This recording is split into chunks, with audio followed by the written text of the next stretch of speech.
안녕하세요. 이슈팡팡 진행을 맡은 하종대입니다. 정부가 대학 의대 정원 증원 문제에 이어서 이번에 의료개혁 2차 실행 방안을 발표했는데요.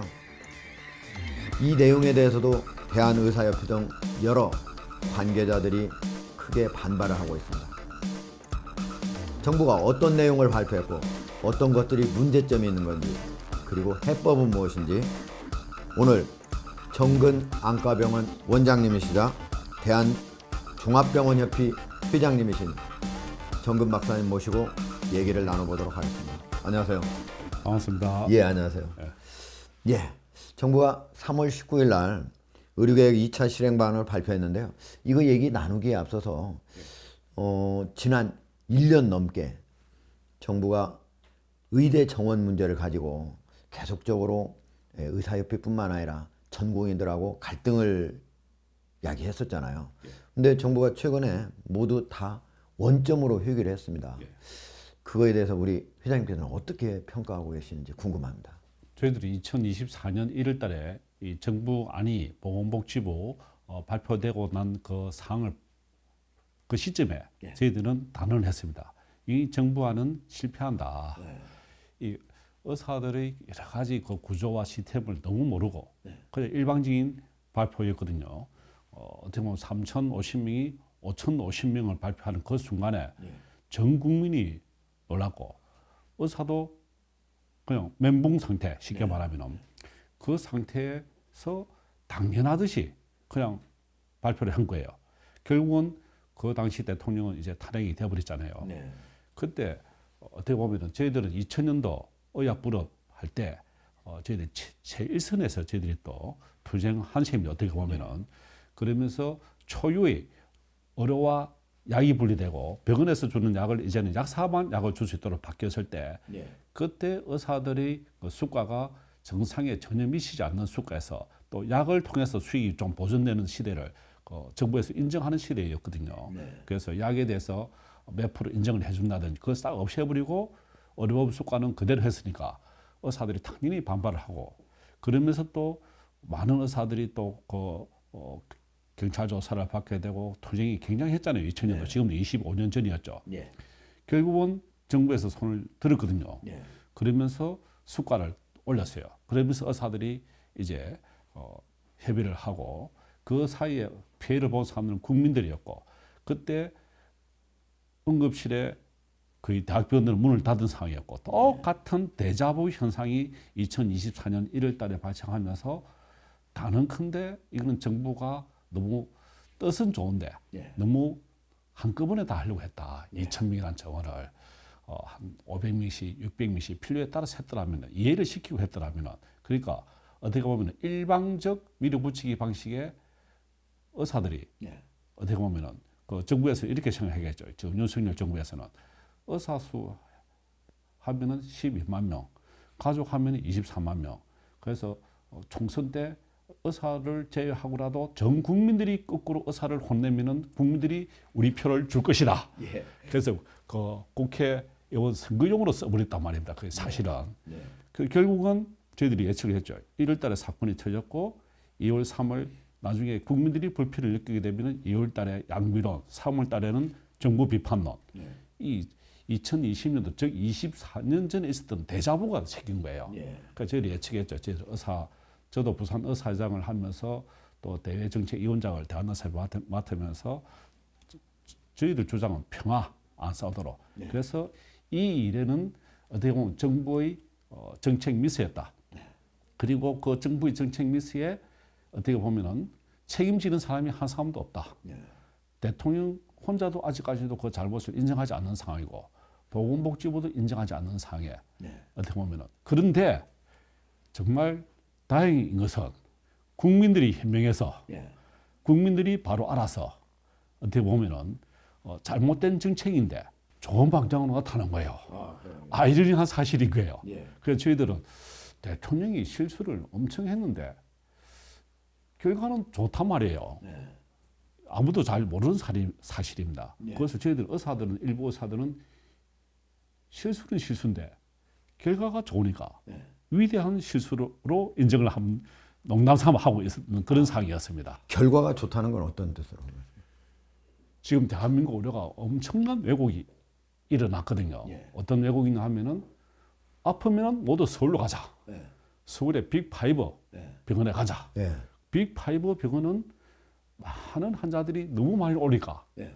전공의들도 많이 필요하고 그러니까 많은 환자들이 몰려오니까 또 제대로 된 진료도 안 되고 있으니까 예. 어떻게 보면은 부익부 빈익빈 그다음에 빅5 병원을 제외하고 다른 병원들은 굉장히 경제 사정이 안 좋고 예. 빅5 병원은 이익이 많이 남고 적립금이 생기고 그 대신에 또 전공의 선생님들이 많이 필요하게 되니까 실제적인 의료진은 많이 저하되는 그런 현상들.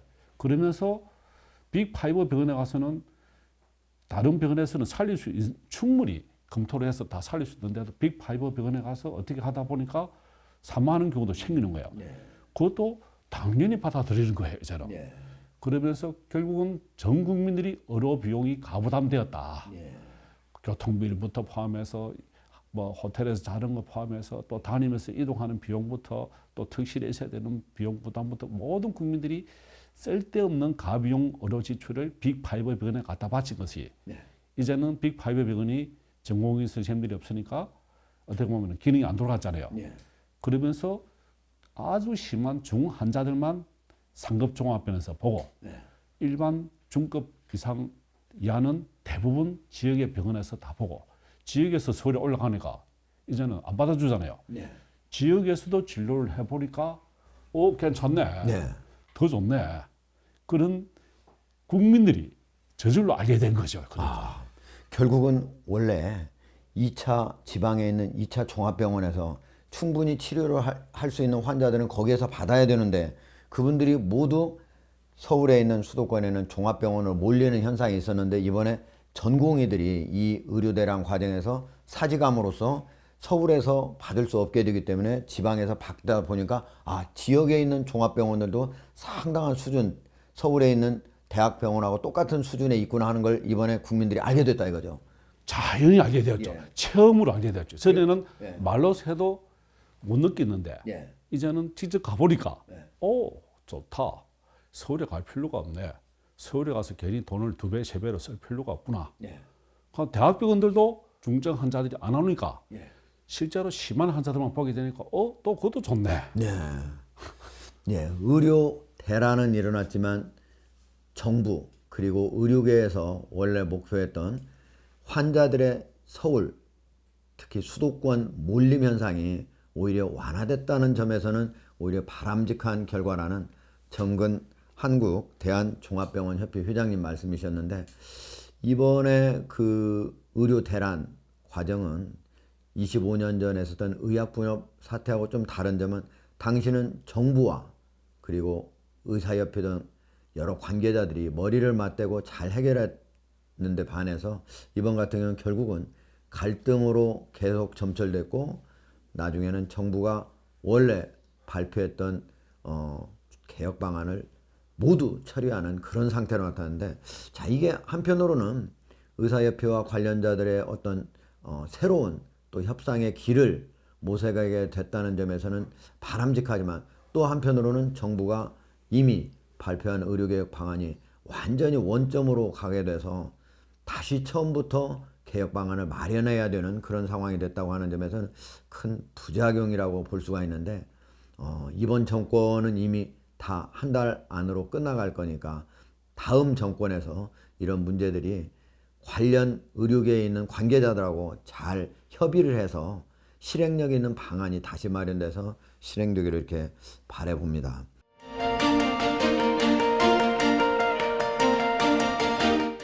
자, 이게 지금 이제 원점으로 돌아왔으면 결국 의대 정원이 3,058명에서 5,050명까지 늘리려다 안 했다면 지금 의사들이 많이 부족하다 하는 그런 의견들도 여전히 있는데 이걸 어떻게 해결해야 되나요? 3,058명에서 2,000명을 열렸거든요. 다시 본래대로 돌렸거든요. 근데 의사 수는 숫자가 변동이 있었는데 간호사 수나 병원의 모든 행정이나 이런 정상적으로 다 돌아갔습니다, 사실은. 그래요? 그래서 전 국민들은 의료 대란을 해서 종합병원이나 대학병원에 가서 환자가 수술을 하지 못하고 사망 사건이 더 많아지지 않을까 그렇게 우려를 했는데 실제로 그러지 않았습니까? 실제로는 그러지 않았습니다. 아 그래요. 예. 아 그래서 아이러니하죠. 예.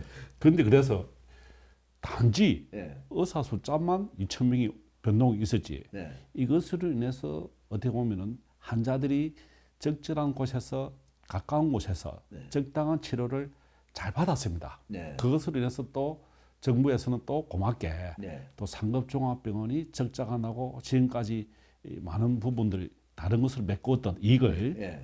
많은 환자를 통해서 받았던 이익들을 또 상급종합병원들의 정부 혜택 많이 주면서 네. 또 적자를 메꿔주는 정책을 또 지금 바꾸었거든요. 예. 3차 종합병원에 예. 보면 2차 실행 방안이 이제는 상급종합병원만 어떻게 보면은 혜택을 주고 나니까 네. 2차 종합병원이 이제 끼어서 그 중간에 또 고사이게 처해 있는 거예요. 네. 그 방안이 이제 바로 이 2차 병원 의료개혁 2차 실행 방안이군요. 실행 방안이죠. 이 내용의 구체적인 내용을 좀 간단히 좀 설명을 해주시겠습니까? 그래서 이제 2차 실행 방안은 1차 실행 방안이 상급종합병원 위주로 환자 수가 감소하고 네. 지금은 또 많잖아요. 아직까지. 네. 그런데 그 감소하는 그 직원에 대한 그 수입을 보전해 주는 역할이 1차 방안이었거든요. 예. 근데 1차 방안이 그냥 공급만 해서 될 것이 아니라 지원해 줄 것이 아니라 그 상급 종합병원, 대학병원이죠. 대학병원에서도 그 인원 감축을 해야 되고 그래서 간호사를 올해 뽑았습니다. 네. 3차 종합병원에서 상급 종합병원에서 네. 그럼 인원수를 줄이고 그 인원들이 일을 많이 해야 되는 거예요. 어떻게 보면은. 근데 사실은 상급 종합병원과 종합병원 병원 의원에서는 그 직원들이 일의 강도가 의원으로 갈수록 직원들이 일의 강도가 굉장히 많아요. 아 예. 9시부터 심지어 7시까지 일을 하기도 하고 물론 월급 더 주더라도 상급 종합만큼 안 되거든요. 네. 그래서 상급 종합병원들이 수익이 떨어지니까 네. 자구책으로 이제 베드 수를 줄이고 정부에서는 베드 수를 줄이면 그만큼 또 보상을 해준다 했거든요. 네. 그죠? 그러니까 그 베드 수를 줄이는 그 보상이 1차 그 이제 지원의 육성에 그 3차 병원 상급 종합병원에 이제는 구조 조정을 하게 되었고 네. 구조 조정을 하지 않으면은 불이익을 주니까 다 받아들인 거예요. 예. 모든 상급 종합병원 다 받아들여서 어떻게 보면은 그래서 위대한 실수라는 이유가 어떻게 보면은 잘못된 정책 하나로 인해서 많은 계획들이 이루어지는데 그 계획들이 방향들이 좋은 방향대로 갔었습니다. 사실은. 예. 그래서 3차 종합병원, 상급 종합병원이 어떻게 보면 구조 조정을 통해서 이제는 설림화해야 된다. 예. 그러면서 비용을 줄여야 된다. 그리고 아주 중한 환자들, 그 생명에 위협이 되는 환자들을 사실은 상급 종합에서 봐야 되는데 그 부분이 성공적으로 되고 있는 거죠. 예. 감기 환자, 뭐 맹장염 환자, 그 다음에 위암 환자, 위염 환자, 뭐 그런 간염 환자들 대학병원 갈 필요가 없거든요, 사실은요. 예. 그런 환자들은 이제 가면은 불이익을 주게 돼 있죠, 상급종합병원에. 그러고 나니까 이제는 상급종합병원은 지원을 많이 했잖아요, 정부 지원이. 예. 중간에 끼어 있는 상급종합병원과 의원, 예. 의원이 수가가 높은 건 알죠? 예. 그렇습니까?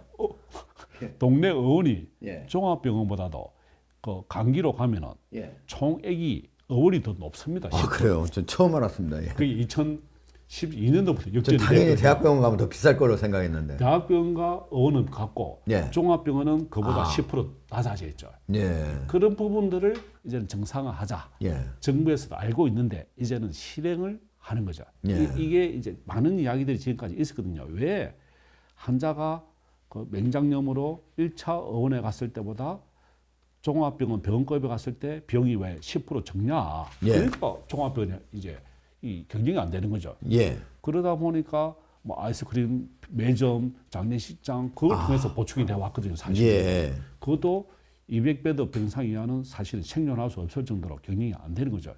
자꾸 병상수가 많아져야 운영이 될 정도로 점점 종합병원들이 경영이 악화되는데 이 부분을 이제는 2차 병원 육성안이 저도 참 잘 나왔다고 생각합니다. 아 내용은 잘 나왔다. 그 내용이 뭐냐 하니까 예. 이제는 3년간 2조 원을 지원한다. 지역 2차 종합병원에. 지역. 예. 그다음에 응급수술과 입원 등의 수가를 또 상급 종합병원만큼 올려주는 거죠. 예. 그러니까 2차 종합병원에서도 이제 맹장염이나 응급수술을 할 수 있게 되는 것이죠. 예. 그리고 또 심장이나 또 뇌수술이나 또 분만, 암, 화상, 수지 접합도 24시간 진료하는 데는 또 3년간 3천억을 지원하겠다 하는데 사실은 얼마 안 되는 거예요. 나누어 예. 보면은.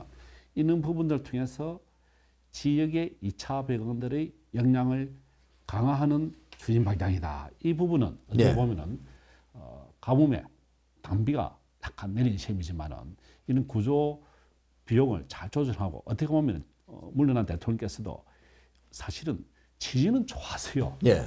지역 의료, 필수 의료가 지역에 거의 폭망한 상황이었거든요. 네. 그것을 활성화시키자는 근무 처지는 좋았는데 단지 급하게 추진해서 문제가 생긴 것이지. 관계자들하고 상호 사전 협의를 거쳐서 했더라면 다 이루어질 수 있는 일들인데 그게 안 된 거네요. 그러니까 혼자 고집을 피워서 예. 그냥 다 무시해버리고 2,000명 늘려. 근데 대한민국이 독재국가가 아닌데. 예. 그죠?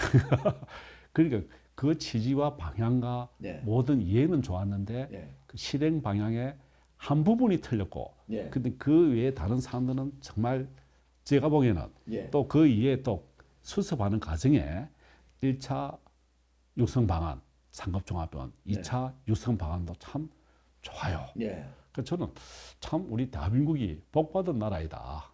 불행 중 다행으로 어떻게 보면 또 종합병원이 지역 종합병원이 살아나가서 환자들한테 도움을 줄 수 있는 많은 활성화 방안들이 생겼는데 딱 하나 빠졌어요.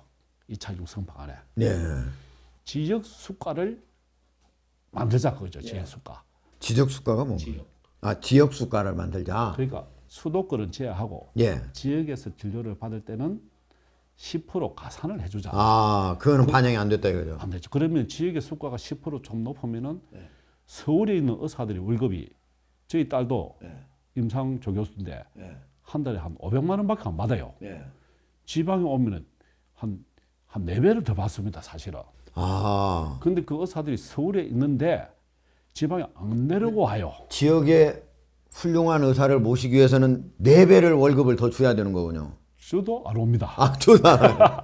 근데 수가는 서울이나 지역이나 똑같아서 이게 지금 유지하기 힘들다 이런 말씀이신 거죠? 맞습니다. 정확하게. 그러면 지역 의료 수가를 주어서 예. 그 의사들한테 월급을 다 주고 나면은 예. 병원 운영이 안 돼요. 예. 근데 그 월급을 주더라도 오는 의사가 없는데 예.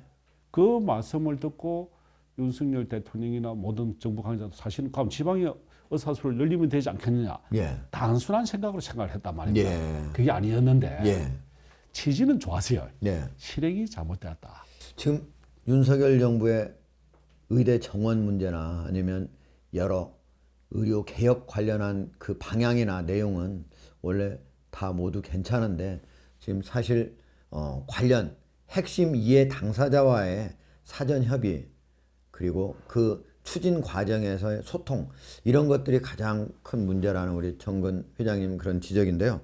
이번에 2차 바로 의료개혁 2차 실행 방안에는 이렇게 지역에 있는 2차 종합병원의 지원 방안도 있지만 또 비급여 실손 관련 또 개혁도 들어있어요. 어떤 내용인가요? 근데 비급여가 사실은 우리 대한민국 국민들이 많거든요. 예. 그 보험 국민보험 혜택이 안 되는 거. 그래서 실손보험에 들으면은 그 실손보험에 따라서 비급여 부분을 보험회사에서 내어주거든요. 예. 그 제2 국민보험이죠, 사실은. 예, 맞습니다. 저는 항상 우리 대한민국 정부의 가장 잘하는 정책이 국민의료보험이다. 예. 그러면 이 보험도 예. 그는 삼성이나 민간보험회사에 다 맡겼단 말입니다. 예. 근데 실손보험을 주고 싶지 않거든요. 그 법에서는 예. 어떻게든 줄이고 싶어 하죠. 예. 적자가 나니까 예.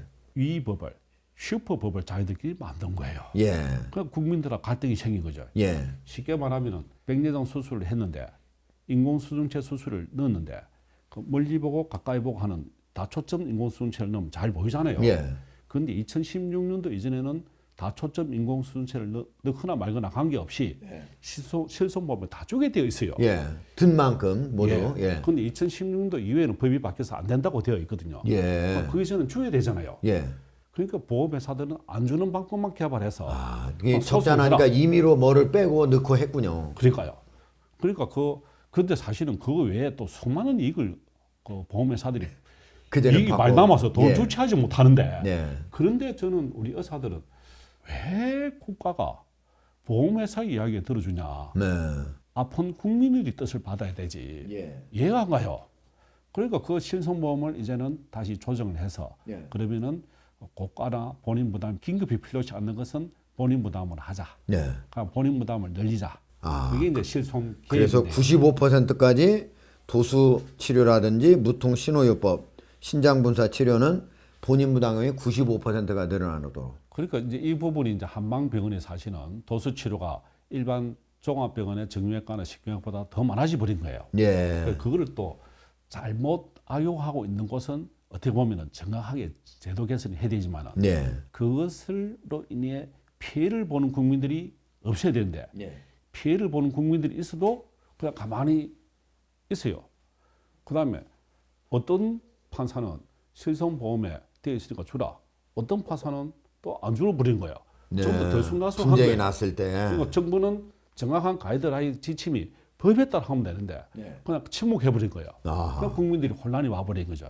그래서 올해 12월에 제5세대 실손으로 모두 전환을 하겠다 이런 얘기가 있어요. 그러면 1세에서 4세대까지 실손보험하고 5세대 실손보험의 가장 큰 차이는 뭐를 지금 정부가 두려고 하는 건가요?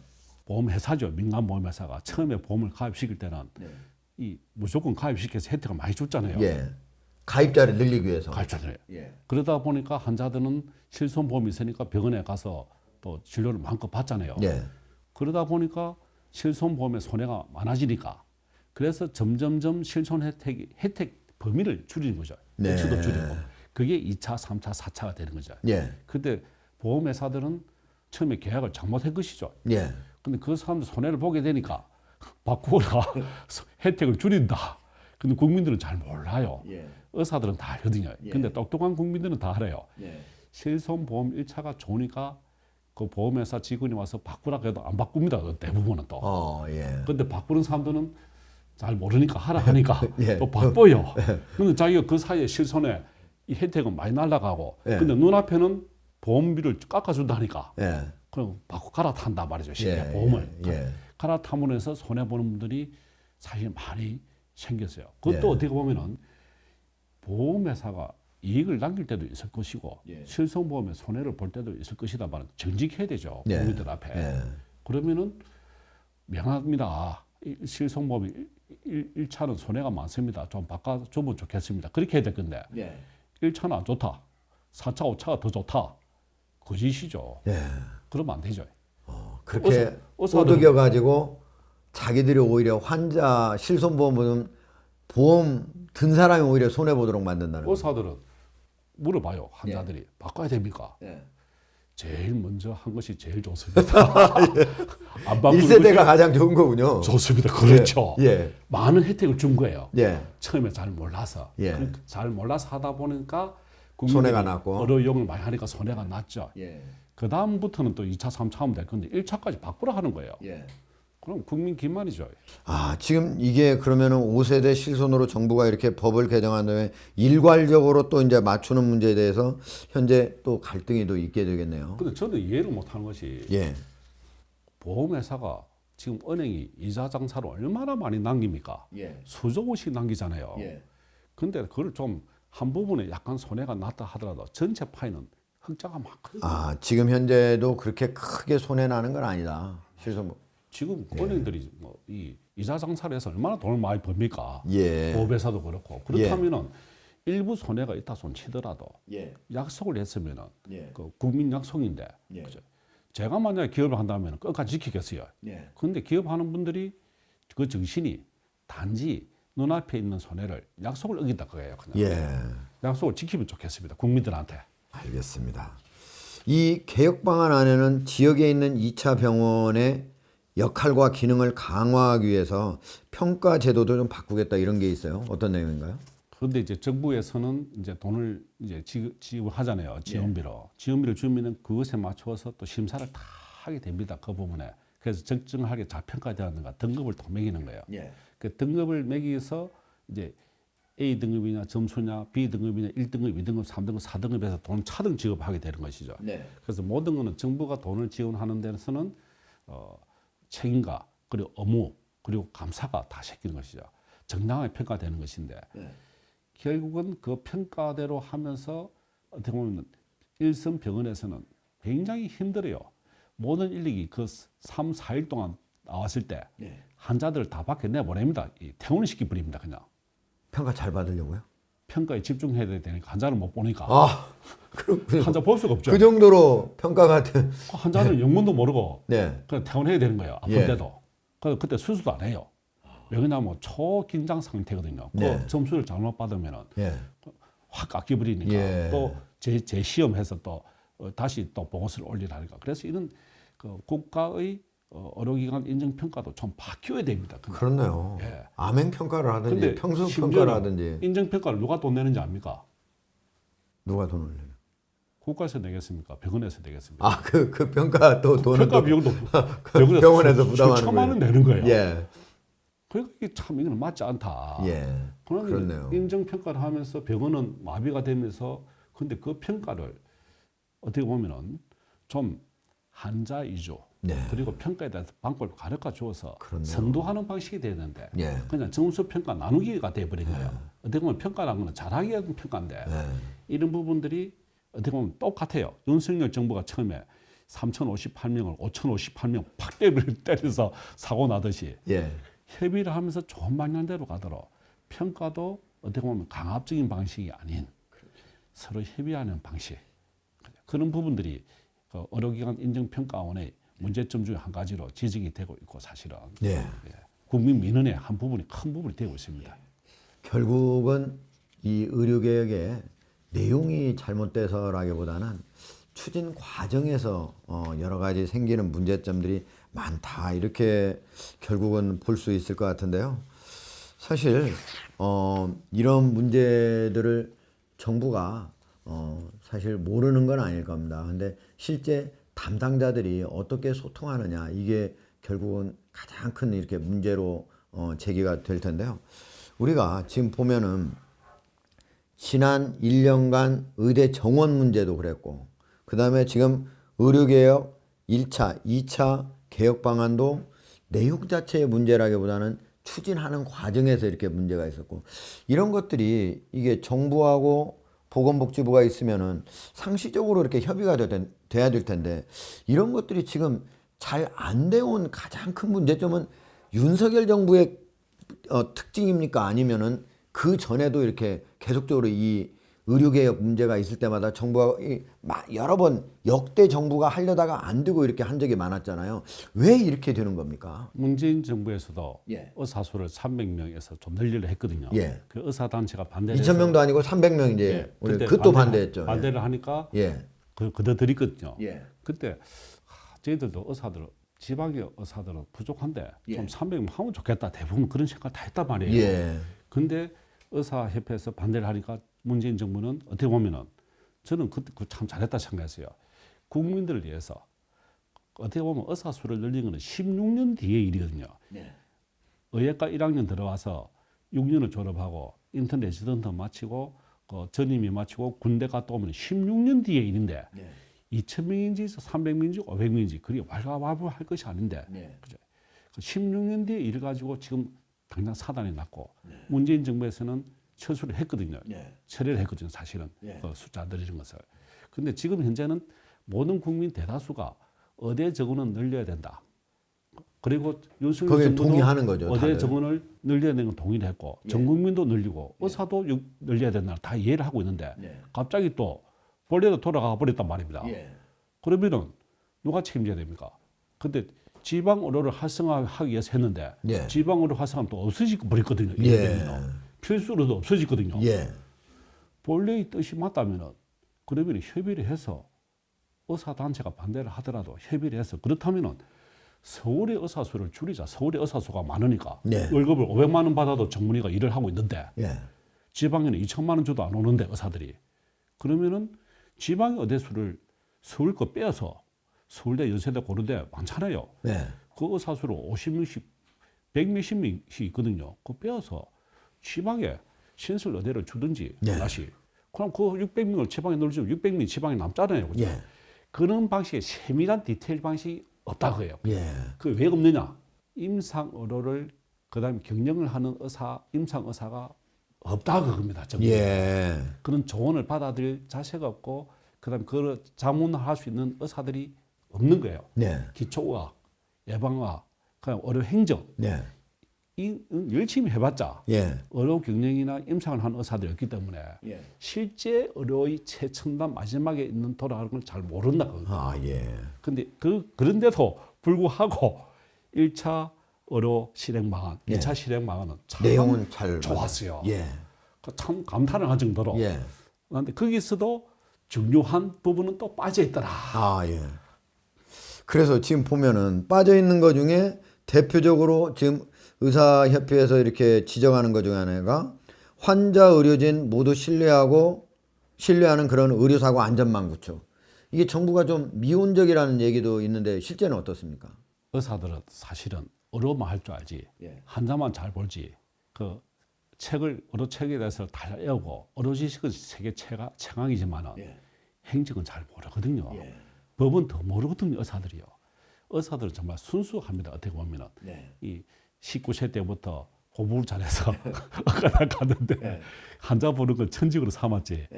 갑자기 사건 사고가 생겨서 터지면은 고발을 당하면은 멘붕이 와버려. 의사가 된 것이 해가 와버려. 자살하는 의사들이 생기는 이유가 다 그렇거든요. 그래서 정부에서는 만들려고 하는 의료사고 특례법 참 좋아요. 그런 부분들도 내용은 이미 잘 준비되어 있군요. 예, 준비되어 있는데 중요한 거는 환자와 합의를 해야 된다. 환자와 합의하겠습니까? 합의 안 하면 돈이 많이 나오는데 안 하죠. 아, 처벌을 유예하거나 완화시켜줄 때는 환자하고 합의를 먼저 사전에 해야 된다. 대한민국에 누가 합의를 하겠습니까?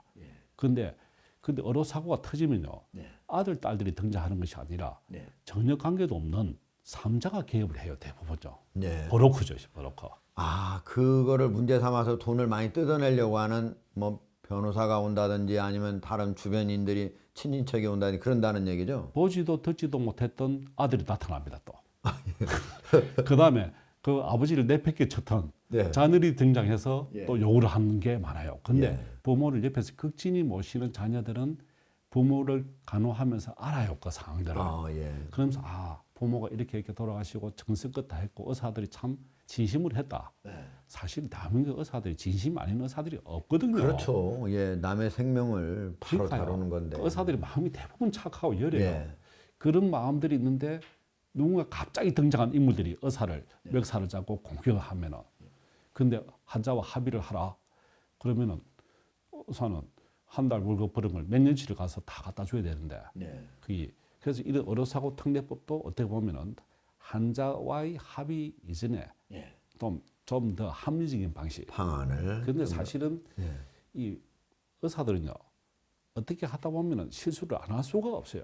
그 실수란 게 또 무엇에 씌어서 하든지 하여튼 무엇인가 빠질 때가 한 번씩 있어요. 근데 의사가 고의로 하는 사람 대한민국에 하나도 없어요. 그렇죠. 그러니까 정말 환자가 안 좋으면 그냥 울고 싶기도 하고 바닥에 주저앉아 있기도 하고 그런 의사들이 마음을 생각한다면은 그 환자들 같이 가까이 지켜왔고 보살폈던 보호자들은 알아요. 이상한 사람들이 나타나서 이제 의사들을 멱살 잡고 괴롭히고 소송하고 브로커들이 붙는 거죠. 브로커 대부분. 그럼 나눠먹게요. 그래서 그런 문제를 의료사고 특례법으로 어떻게 보면 의사를 보호하는 그럼 소신껏 하거든요. 지금 대학병 응급실 가보십시오. 환자 위험합니다 하면 안 봅니다. 딱 당장 죽을 수 있습니다. 아, 그런 거예요. 수술 첫 번째 합병증 사망. 그래 나중에 문제가 안 되니까. 그럼 사망하면은 누가 합병증에 사망하면 수술하려고 합니까? 이렇게 사망률도 있다는 걸 말씀을 드리는 겁니다. 그래도 아심을 시키는데요.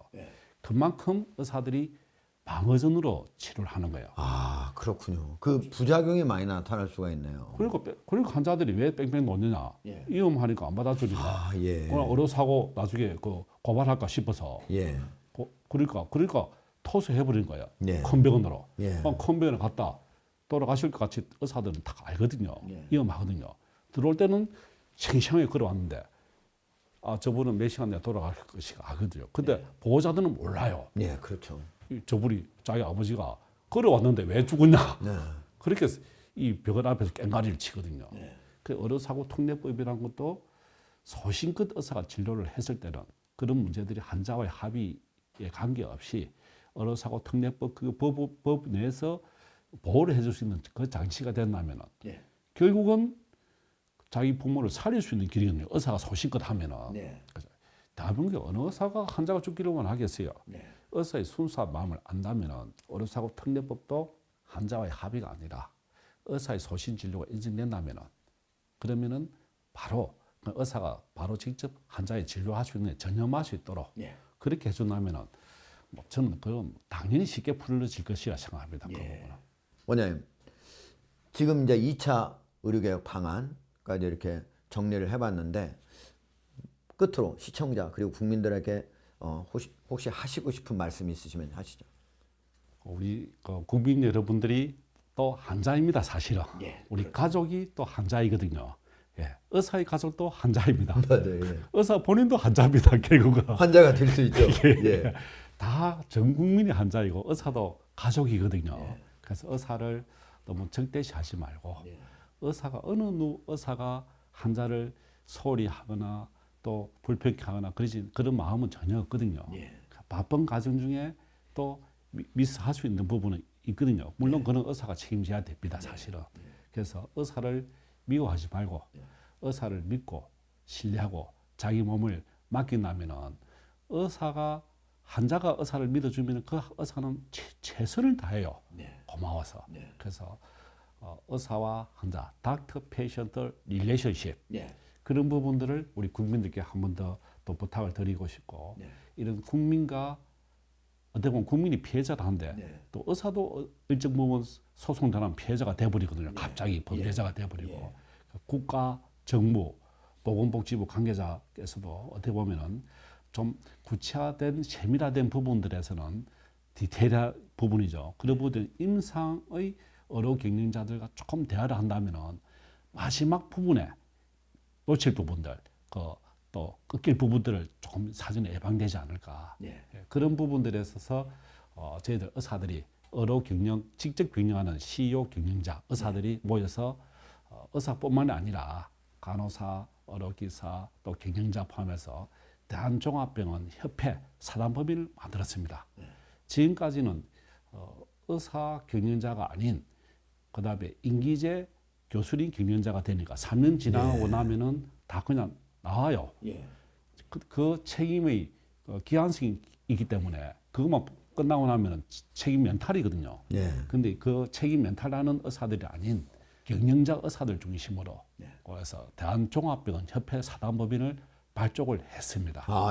그래서 대한종합병원의 사단법인에서는 이제 중재자 역할, 실제적인 역할, 정부에서도 부족한 부분이 있으면 도와야 되고 환자들이 억울한 일이 있으면 환자들 편에 서서 도와야 되고 의사들이 억울한 면이 있으면 의사들 편에서 또 환자들 이해시켜야 되고 그다음에 의사 직역만 주인공이 아니거든요. 간호사, 기사 다 같이 협력해서 되는 것이거든요.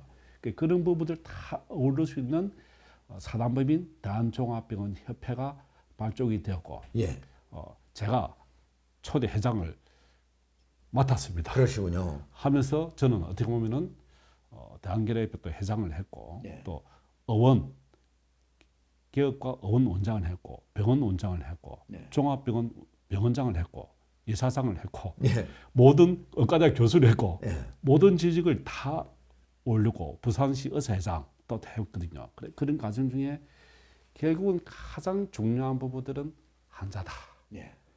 환자의 권리와 또 의무, 환자의 보호를 위해서 대한종합병원 협회가 발족을 했는데 결국 모두에게 평화를 줄 수 있는 그런 협회로 최선을 다하고 다짐하고 발족을 했습니다. 알겠습니다. 지금 우리 정근 대한종합병원 협회 회장님 말씀 들어보면은